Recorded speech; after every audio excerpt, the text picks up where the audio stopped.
Eto na mga kabasketball, pag-usapan natin itong naging performance ng ating Gilas Pilipinas kontra nga sa Hong Kong, kung saan tinanghal ngang best player itong ating pambatong si Kai Sotto, at Coach Tim Cone nagpasalamat dito nga sa solid na suporta ng mga Pinoy basketball fans dyan nga sa Hong Kong. Pero bago yan, huwag kalimutan mag-like at mag-subscribe bilang pagsuporta mga kabasketball. First quarter ay ipinasok ni Coach Tim Cone etong si Scottie Thompson, si Dwight Ramos, si Justin Brownlee, si Calvin Oftana at si Kai Sotto. At dito nga tinambakan kaagad nila ng 9 na puntos sa ilang minutong paglalaro pa lang mga kabasketball etong Hong Kong. Yun nga lang, pagdating ng katapusan etong first quarter hanggang sa second quarter ay maganda itong ipinakita ng Hong Kong. Mabuti na nga lang at nakabawi na sila doon sa bandang dulo ng second quarter, kaya nagtapos yung first half 41-35. Lamang ng 6 itong ating Gilas Pilipinas.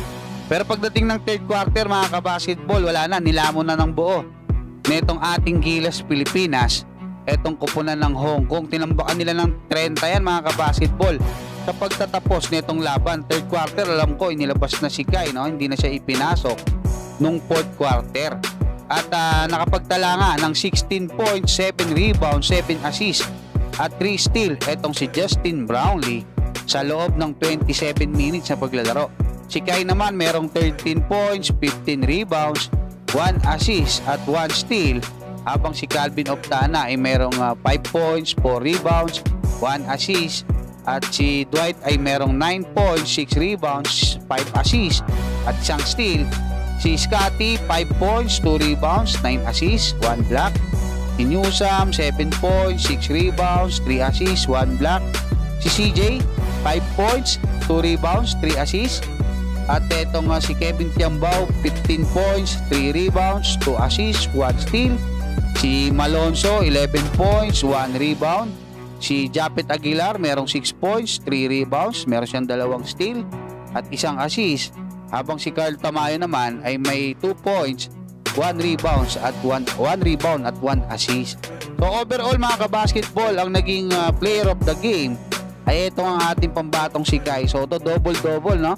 13 points, 15 rebounds at 2 blocks sa loob lang ng 20 minutes na paglalaro yan mga kabasketball. At ayon nga kay Coach Tim Cone ay isang malaking advantage daw na kahit saan magpunta itong ating Gilas Pilipinas, nandiyan yung mga Pinoy basketball fans na talagang nag-cheer para sa ating national team, at na-appreciate daw talaga nila yan. At sinasabi pa nga ni Coach Tim Cone na pagdating araw ng second half, kung saan kinain na nga natin ng buo itong Hong Kong, talagang nagtuloy-tuloy na yung kanilang momentum dahil nga dito sa kumbaga pag-cheer ng malakas nitong ating mga Pinoy basketball fans diyan nga sa Hong Kong.